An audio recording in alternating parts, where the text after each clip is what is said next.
새해 첫날 저녁, 한양의 이판서 저택 안채에는 그윽한 약주 향이 가득했다. 잘 차려입은 세 딸을 흐뭇하게 바라보던 이판서는 온화한 목소리로 물었다. 내 예쁜 딸들아, 너희가 이토록 귀한 삶을 사는 것이 누구의 덕이라 생각하느냐? 그 말이 떨어지기 무섭게 첫째와 둘째 딸이 경쟁하듯 아첨했다. 아버지, 어찌 그런 말씀을 하십니까? 저희는 그저 아버지의 크신 그늘에서 피어난 꽃일 뿐입니다. 맞습니다, 아버지.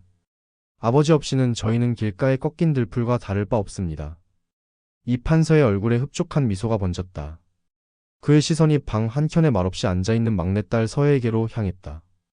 유독 총명하고 생각이 깊어 어려서부터 경전의 뜻을 물어 자신을 당황하게 만들던 아이였다. 이 아이가 과연 내 딸이 맞나 하는 서늘한 감정을 느끼게 하던 아이. 서혜야, 너는 어찌 말이 없느냐? 내 생각도 언니들과 같겠지? 순간 안채의 모든 소리가 멎었다. 서혜는 맑고 깊은 눈으로 아버지를 똑바로 바라보았다. 아버지의 덕 또한 크시나 근본적으로는 제가 타고난 저의 복으로 살아갑니다. 정적이 흘렀다. 첫째와 둘째의 얼굴에서 웃음기가 사라졌고 이판서의 미간이 꿈틀거렸다. 그가 낮은 목소리로 되물었다. 뭐라? 서혜는 위축되지 않고 차분히 말을 이었다. 아버지의 딸로 태어나 귀한 교육을 받은 것도 제복의 일부입니다. 하지만 이 비단 옷과 옷가락지가 없어진다 하여도 제게는 하늘이 주신 지혜와 의지가 있습니다. 그것이야말로 진정한 제복이며 그 복으로 어떤 시련도 이겨낼 수 있습니다. 내 인연. 이판서가 자리를 박차고 일어섰다. 내가 그토록 아껴 기른 딸이 내 은혜를 부정하는구나. 좋다, 내가 그리 자신하거든. 과연 그 교만이 얼마나 버틸 수 있을지 보겠다. 내 모든 것을 거두어 주마. 여봐라, 셋째의 비단옷을 벗기고 당장 내 집에서 내쫓아라. 어머니가 떨리는 손으로 서혜의 팔을 붙잡으며 속삭였다. 애야, 아버지께 사죄하여라. 그러나 서혜는 고개를 저었다. 어머니, 진실을 말한 것이 죄가 될 수는 없습니다. 서혜는 스스로 귀한 비단 저고리에 고름을 풀고 값비싼 놀이개를 내려놓았다. 무명옷 한 벌만 걸친 채 아버지에게 마지막으로 절을 올렸다. 한 점의 눈물도 미련도 없는 얼굴이었다. 그 눈에는 새로운 세상을 향해 날아갈 새처럼 맑고 단단한 빛이 서려 있었다. 서혜는 뒤도 돌아보지 않고 삭풍이 부는 대문 밖으로 걸어 나갔다. 대문 밖으로 내쳐진 서혜에게 가장 먼저 찾아온 것은 살을 내는 추위와 지독한 허기였다. 며칠을 헤매는 동안 평생 서책으로 쌓아 올린 지식은 얼어붙는 손끝 하나 녹여주지 못하는 무력한 것이었다. 하늘이 주신 지혜와 의지라 하였던가? 그녀는 공허한 웃음을 지었다. 하지만 이내 그 웃음이 멈췄다. 잠깐, 이것이야말로 진정한 배움의 시작이 아닐까? 책 속의 글자가 아닌 발바닥으로 느끼는 차가운 돌바닥과 속을. 뒤트는 굶주림, 사람들의 냉대가 그녀에게 진짜 세상의 이치를 가르쳐주고 있었다. 진정한 지혜란 글자 속에 갇힌 관념이 아니라 젖은 손을 녹이는 저 장작불의 온기 같은 것임을 그녀는 깨달았다. 한편 그 시각 한양으로 향하는 길 위에는 두 달의 긴 여정에 지친 한 선비가 있었다. 그의 이름은 김우진. 안동의 양반가 후손으로 영모 사건에 연루되어 관직에서 멀어진 가문의 마지막 희망을 짊어진 사내였다. 그의 짐 속에는 낡은 서책 몇 권과 마른 미숫가루가 전부였다. 마침내 저 멀리 한양의 성곽이 보이는 어느 주막에 들어섰을 때였다. 섞어 죽지 못할까? 어디 밥이나 얻어먹을 곳이 없어서 여기까지 기어들어와. 주모의 날카로운 고함. 소리와 함께 한 여인이 힘없이 나동그라졌다. 며칠간의 굶주림 탓에 야위었지만 어딘지 모르게 기품이 서린 눈빛만은 형용했다. 바로 서혜였다. 우진은 가진 엽전의 절반을 내밀었다. 주모, 이에게 뜨끈한 국밥 한 그릇만 내어주시오. 우진이 손을 내미는 순간 서혜의 눈에 경계의 빛이 스쳤다. 이 사람은 왜 나를 도우려 하지? 무엇을 바라는 걸까? 하지만 그의 맑은 눈빛에서 어떤 사심도 느껴지지 않았다. 낭자, 일어나시오. 여기서 이러고 있으면 얼어 죽기 십상이오. 서혜는 말없이 그의 손을 잡고 일어섰다. 김이 모락모락 피어나는 국밥 한 그릇이 두 사람의 상 위에 놓였다. 서혜는 떨리는 손으로 수저를 들었다. 한 술, 두 술 눈물과 함께 밥을 삼키던 그녀가 조용히 고개를 들었다. 고맙습니다, 선비님. 우진은 그저 마른 기침을 하며 대답했다. 시장할 터이니 어서 드시오. 국밥을 비운 뒤 서혜는 우진의 보찜에서 삐져나온 낡은 서책을 보았다. 실례가 아니라면 서책을 잠시 보아도 되겠습니까? 책장을 넘기던 그녀의 입에서 나지막한 탄식이 흘러나왔다. 제가 어릴 적 서재에서 밤새워 읽었던 글자들이군요. 저는 이 글자들 속에 세상을 다스리는 도리가 있고 사람을 구하는 법이 담겨 있다고 믿었습니다. 허나 이 귀한 말씀들도 살을 내는 추위와 지독한 허기 앞에서는 아무 힘이 없더군요. 길바닥에 나앉아 며칠을 헤매고 보니 비로소 깨달았습니다. 제가 배운 것은 그저 글자였을 뿐 가엾은 백성의 고단한 삶을 한 번도 제대로 들여다본 적이 없었다는 것을요. 언젠가 제게 붓과 종이가 다시 주어진다면 저는 나라님께서 만드신 쉬운 글자로 성현의 가르침을 온전히 전하고 싶습니다. 그녀의 눈빛이 별처럼 빛났다. 밭을 가는 농부도 길쌈하는 안악도 성현의 지혜를 직접 읽고 스스로 생각하는 힘을 갖게 하는 것. 그것이야말로 진정 백성을 이롭게 하는 길이 아니겠습니까? 우진은 저도 모르게 자세를 바로 하고 그녀의 말에 귀를 기울였다. 그녀의 목소리는 미약했으나 그 안에는 거대한 강물 같은 힘이 있었다. 선비님께서는 이번 과거를 통해 나라의 동량이 되시려는 것이겠지요. 그렇다면 제가 길 위에서 본 진짜 세상 이야기를 하나 들려드리겠습니다. 어제 성박 어느 마을에서 한 농부가 관아이 아전들과 실랑이를 벌이고 있었습니다. 봄가리를 앞두고 있는데 아들을 군역으로 데려간다고 하니 늙은 아비가 무릎을 꿇고 사정하더군요.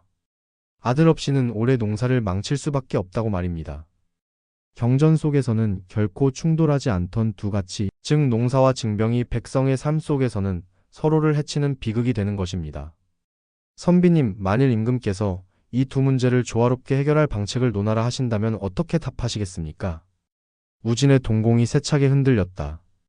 농사 따로 징병 따로 각 문제에 대한 경전 속 모범 답안은 수백 개라도 외울 수 있었다. 하지만 살아있는 현실 속에서 피눈물로 뒤엉킨 두 문제를 하나로 꿰어 답하려니 머릿속이 하얗게 비었다.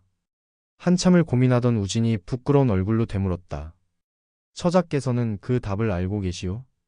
서해는 그의 고뇌를 안다는 듯 부드러운 목소리로 말했다. 선비님, 제가 길 위에서 배운 것이 하나 있습니다. 나라를 위하는 진짜 공부란 정답을 외우는 것이 아니었습니다. 백성의 삶을 똑바로 들여다보고 그들의 고통 속에서 무엇이 문제인가를 발견해내는 것. 바로 제대로 된 질문을 찾는 것이 참된 공부였습니다.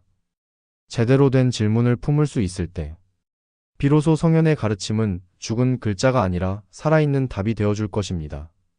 따뜻한 국밥 한 그릇에 빚은 제가 길 위에서 피눈물로 얻은 이 깨달음으로 갚겠습니다.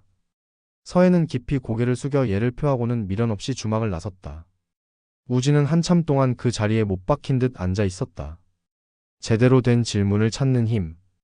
그 한마디가 그의 20년 공부를 통째로 무너뜨리고 그의 남은 평생을 뒤흔들 거대한 화두가 되어 심장에 박혔다. 그는 스스로에게 물었다. 나는 지금 저 한양길 끝에 가서 무엇을 할 수 있는가? 백성의 얼굴도 모른 채 외워온 글자들로 그들의 삶을 재단하려 할 뿐이지 않은가? 깊은 부끄러움이 가슴을 짓눌렀다. 이 길은 나의 길이 아니다. 적어도 지금은 아니다. 그는 고향으로 향하는 남쪽 길로 발걸음을 옮겼다. 그의 등 뒤로 평생의 꿈이었던 한양의 불빛이 아득하게 멀어져 갔지만 그의 가슴에는 오히려 새로운 빛이 떠오르고 있었다. 고향으로 돌아온 김우진의 삶은 이전과 완전히 달라졌다. 그는 붓을 내려놓고 낡은 집신을 신었다. 하지만 그는 곧장 밭으로 가지 않았다. 서해가 남긴 화두를 품고 다시 서재로 들어갔다. 이번에는 정답을 찾기 위함이 아니었다. 그녀가 말한 백성의 지혜가 과연 경전의 어느 부분과 맞닿아 있는지를 확인하기 위함이었다. 밤새도록 서책을 뒤지던 그의 눈에 두 구절이 선명하게 들어왔다. 농사의 때를 어기지 말라와 서로 지켜주고 서로 도우라. 우진은 무릎을 쳤다. 그 처자가 말한 백성의 지혜는 이미 성현의 가르침 속에 있었구나. 다만 나 같은 어리석은 선비들이 글자 속에 가두고 있었을 뿐이었어. 그는 밭으로 나가 쟁기질을 배우고 농부들에게 물었다. 개똥 아범, 나라에서 봄가을로 군역을 부과하니 농사짓기 참으로 고되겠소. 만약 자네들이 나라님이라면 이 문제를 어찌 해결하겠소? 농부들의 투박하지만 현명한 대답은 그에게 마지막 확신을 주었다. 그날 밤 낡은 호롱불 아래에서 우진은 농부들에게 배운 깨달음을 정리했다. 첫째는 천시지책으로 농한기인 겨울에 군역을 행하는 것. 둘째는 인화지책으로 이웃의 논을 함께 갈아주며 짐을 나누는 것. 셋째는 실용지책으로 모든 이가 멀리 갈 것 없이 제 고장을 지키는 향병을 두는 것. 3년의 시간이 흘렀을 때 김우진은 더 이상 정답만을 외운 선비가 아니었다. 그는 세상의 수많은 모순 속으로 직접 걸어 들어가 백성의 눈물 속에서 질문을 찾고 성현의 지혜와 현실의 지혜를 엮어 조화로운 길을 모색할 줄 아는 진정한 경세가로 다시 태어났다. 3년 만에 과거 시험을 보러 한양으로 향한 우진의 마음은 이상하리만치 고요했다. 팽팽한 긴장감 속에 마침내 임금이 내린 시제가 나붙었다. 나라를 다스림에 있어 반드시 필요하나 서로 상충하는 정책들이 있다. 그대들이 목격한 현실의 문제들 가운데서 그러한 사례 두 가지를 스스로 선택하여 논제로 삼아 질문을 만들고 그 둘을 조화롭게 하여 백성을 이롭게 할 방책을 상세히 모색하라. 정해진 답만 외워온 대다수의 선비들은 눈앞이 캄캄해졌지만 우진은 온몸에 뜨거운 전율이 흘렀다. 그는 저도 모르게 입가에 옅은 미소를 지었다. 제대로 된 질문을 품을 수 있을 때 비로소 성현의 가르침은 살아있는 답이 되어줄 것입니다. 3년 전 어느 겨울밤 주막에서 자신을 뒤흔들었던 한 여인의 목소리가 귓가에 생생하게 울려 퍼지는 듯했다. 다른 선비들이 붓을 들지 못하고 있을 때 김우진은 거침없이 붓을 놀리기 시작했다. 소신은 백성의 삶 속에서 서로 충돌 하나 둘 다 버릴 수 없는 두 가지 문제를 보았나이다. 첫째는 농사와 징병의 문제이며 둘째는 치산치수와 백성의 생존의 문제이옵니다. 그의 답안지에는 흙냄새가 났고 땀냄새가 났으며 백성의 눈물이 어려 있었다. 그것은 더 이상 죽은 지식의 나열이 아니라 살아있는 세상에 대한 그의 진심 어린 정책 제안이었다. 며칠 뒤 합격자 방이 내걸렸고 온 한양은 안동의 이름 없는 선비 김우진의 이야기로 떠들썩했다. 임금은 그의 답안을 읽고 새 시대를 열 동반자를 얻었다며 크게 기뻐했다. 하지만 우진에게 장원급제의 영광은 잠시뿐, 그의 마음은 오직 3년 전 그날로 향해 있었다. 그는 자신을 다시 태어나게 해준 단 한 사람, 서해를 찾아야 했다. 우진은 그녀가 쉬운 글자에 대해 언급했던 것을 기억하고 매일같이 한양의 책점들을 찾아다녔다. 그러던 어느 날 종로의 새 책점 구석에서 책을 읽는 척하며 기다리던 그는 새로 필사한 원고를 건네고 엽전 몇 잎을 받아든 한 여인을 보았다. 비록 검소한 무명옷 차림이었지만 단정한 자세와 맑은 옆모습은 3년간 그의 마음속에 새겨져 있던 바로 그 모습이었다. 서해였다. 우진의 심장이 멎는 듯했다. 낭자 혹시 저를 기억하십니까? 인기척에 고개를 든 서해의 눈이 커졌다. 3년 전에 그 낡은 선비가 당당한 모습으로 자신을 바라보고 있었다. 선비님 많이 달라지셨군요. 3년 전 그날 낭자께서 제게 던져주신 질문 덕분에 여기까지 올 수 있었습니다. 그 문제에 대한 답을 찾으셨나요? 찾았습니다. 아니, 정확히는 낭자께서 가르쳐주신 대로 제대로 된 질문을 찾는 법을 배웠습니다. 그리고 그것이야말로 평생 해야 할 공부라는 것도 깨달았습니다. 서해는 환하게 웃었다. 좋습니다. 혼례를 치른 후 김우진은 아내 서해와 함께 3년 만에 처가의 대문을 넘었다. 장원급제하여 임금의 총애를 한 몸에 받는 젊은 사위의 기세에 이 판서는 어찌할 바를 몰라 헛기침만 연신 내뱉었다. 어색한 침묵을 깬 것은 서해였다. 아버지 강령하셨는지요? 이분은 제 지아비입니다. 이번 문과에서 장원을 한 선비이옵니다. 이 판서의 얼굴이 붉게 달아올랐다. 서해는 아비에게 3년 전 자신이 했던 말의 의미를 차분히 설명했다. 제가 믿는다던 저의 복은 금은 보화가 아니었습니다. 세상의 본질을 찾고자 끊임없이 공부한 것, 그리고 어떤 시련에도 꺾이지 않겠다던 제 의지였습니다. 그리고 제가 가진 가장 큰 복은 저의 지혜를 알아봐주고 평생에 걸쳐 함께 길을 묻고 답을 찾아갈 동반자를 만난 것입니다. 그제야 이 판서는 완전히 깨달았다. 딸이 말한 복의 진짜 의미를. 그것은 주어지는 것이 아니라 스스로 증명하는 것이며 홀로 빛나는 것이 아니라 함께할 때 완성되는 것임을. 그는 떨리는 목소리로 겨우 입을 열었다. 서해야, 내가 옳았다. 아비가 어리석구나. 한때 조선 최고의 권력자였던 노인의 눈에 뜨거운 눈물이 흘러내렸다. 아버지, 저는 결국 제 복으로 이렇게 잘 살게 되었습니다. 그 후 김우진은 아내 서해의 지혜를 날개 삼아 차근차근 경력을 쌓아가며 마침내 우의정의 자리에 올랐다. 그는 백성의 작은 고통도 놓치지 않는 애민 정신과 모든 정책이 서로 상충하지 않도록 살피는 세심함으로 역사의 길이 남을 재상으로 칭송받았다. 어느 화창한 봄날 후학들이 그를 찾아와 물었다. 대감께서 이 자리에 오르시기까지 가장 풀기 어려웠던 난제는 무엇이었습니까? 우진은 껄껄 웃으며 대답했다.